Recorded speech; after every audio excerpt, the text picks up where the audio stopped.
क्या आपके पैरों के अंदर नीली उभरी नसें दिखना, पैरों में सूजन आना, क्या आपको लगता है ये सिर्फ बढ़ती उम्र के कारण है? हो सकता है कि ये कोई गंभीर बीमारी हो जिसके ऊपर हमें आज ध्यान देना चाहिए। मैं doctor Nikhil Bansal, professor and head department of intervention radiologist. हम बात करेंगे कि नसों का फूलना, पैरों में सूजन आ जाना और लालपन आ जाना, क्या ये गंभीर समस्या हो सकती है? आमतौर पर ये ज़्यादातर खड़े रहने वाले युवकों में, घर के काम करने वाली महिलाओं में ज़्यादातर ये पाया जाता है। इन नसों के फूल जाने के कारण कई अनेक हो सकते हैं, मगर सबसे कॉमन होता है वेरिकोज वेन, जो हम आसपास में काफ़ी आजकल सुनने में आता है कि पैरों में से कई बार खून का रिसाव हो जाता है, घाव हो जाते हैं। सुबह जब उठते हैं तो सूजन दोपहर तक आते आते बढ़ जाती है, रात को सोते वक्त सुबह ये सूजन कम हो जाती है। इन सब समस्याओं का इलाज पूरी तरह आजकल संभव है। तो ये हम जानना चाहेंगे कि ये समस्याएं हैं क्या। होता यह है कि हमारे हृदय से सारा का सारा खून जो है वो पैरों में आता है। मसल द्वारा पंपिंग के थ्रू सारा खून ऊपर की तरफ आता है, उसमें वॉल होते हैं। तो आमतौर पर जैसे ही मसल पंप करती है सारा खून ऊपर आता है, वॉल उसको नीचे आने से रोक देते हैं। अगर ये वॉल ढंग से काम नहीं करे और पूरी तरह बंद नहीं हो तो जब हम खड़े होंगे तो पूरा खून नीचे वापस आ जाएगा और हृदय तक ऊपर नहीं जाएगा। उसके कारण हमारे पैरों के अंदर भारीपन होना, नसों का फूलना, सूजन आ जाना, कालापन हो जाना और अगर ये बीमारी आगे बढ़ जाती है तो घाव हो जाना, और कई बार ये घाव का ना भरना बहुत कॉमन चीज़ हो गई है। तो क्या इसके लिए हमें क्या सावधानी रखनी चाहिए, या फिर लोगों के मन में विचार आते हैं कि बीमारी होती क्यों है? बढ़ती उम्र एक कारण है इसका, कि बढ़ती उम्र में आपका जो मसल मास होता है, जो आपकी मांसपेशी होती है, वो इतनी मजबूत नहीं रहती है।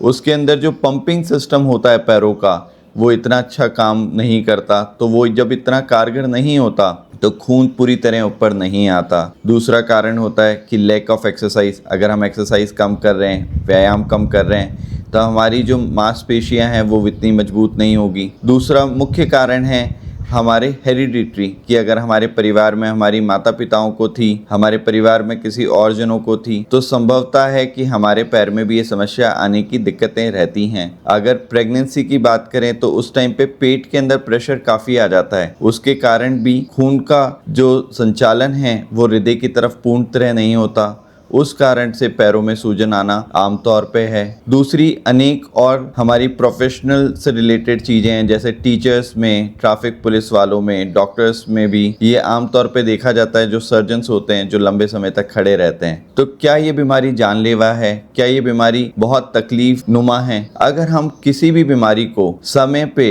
डायग्नोस कर लें, समय पे उसका उपचार करा लें, तो वो हमेशा इतनी दिक्कतदायी या खतरनाक नहीं रहती है। क्या सिम्टम्स होते हैं? आम जनता में कई प्रकार की मिथ्स लोगों के मन में आते हैं। क्या ये बीमारी किस प्रकार से होगी, क्या इसके सिम्टम्स होंगे? तो सबसे कॉमन सिम्टम्स होता है कि नसों का फूल जाना, पैरों के अंदर सूजन आ जाना, तलवों के ऊपर वाले जो हमारे जहाँ पे हम पायजेब पहनते हैं उस जगह पे कालापन आ जाना, घाव का हो जाना, सुबह शाम की सूजन होना, ये आम तौर पे इसके हमें सिम्टम्स दिखते हैं। क्या इनके इलाज संभव है? अगर हम अर्ली स्टेज में आ जाएं तो बिना किसी चीर फाड़ के, बिना किसी ऑपरेशन के इसके इलाज दवाइयों द्वारा संभव है। मगर अगर हम बीच वाली स्टेजेस में आते हैं तो भी हमें चीर फाड़ वाले ऑप्शंस की तरफ जाने की आवश्यकता नहीं पड़ती है। मिनिमल इन्वेजिव टेक्निक, जो हमारा पिन पॉइंट जो एरिया होता है, हमारी जो पेन की टिप का पॉइंट होता है, सिर्फ सुई द्वारा पूर्ण तरह इसका इलाज संभव है। इसके अलग अलग टेक्निक्स हैं। सबसे कॉमन टेक्निक है जो आमतौर पे काफ़ी सुनाई देने में भी आता है, लेज़र टेक्निक। लेज़र टेक्निक द्वारा किया जा सकता है, माइक्रोवेव द्वारा किया जा सकता है, या सर्जिकल एक तरह का क्विक फिक्स ग्लू आता है जिसको नसों में डाल के और उनको चिपकाया जा सकता है, जिससे कि खून का ठहराव उन नसों में नहीं हो। इन सारे ऑप्शंस में कहीं पे भी चीर फाड़ नहीं होती है, कहीं पे भी कोई टाका नहीं लगता है। तो लोगों के मन में जो विचार होते हैं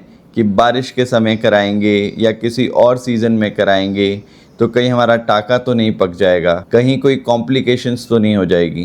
तो अगर आप किसी भी अनुभवी डॉक्टर से ऑपरेशन करवा रहे हैं तो कॉम्प्लिकेशन रेट ना के बराबर होती है। क्योंकि टाँका नहीं लगता तो टाँके कटने की आवश्यकता भी नहीं पड़ती और टाँके पकने का कोई डर भी नहीं रहता है। और अगर आपको भी इन किसी समस्याओं से ग्रसित हैं या आपके नज़दीक में कोई हैं या कोई रिलेटिव्स हैं और अगर उन्हें इस चीज़ के बारे में संपर्क करना है तो वो कमेंट बॉक्स पे कमेंट कर सकते हैं और हमारी टीम उनसे फिर अप्रोच करेगी और उनकी जितनी भी प्रॉब्लम्स हैं उनको सुलझाने की कोशिश करेगी।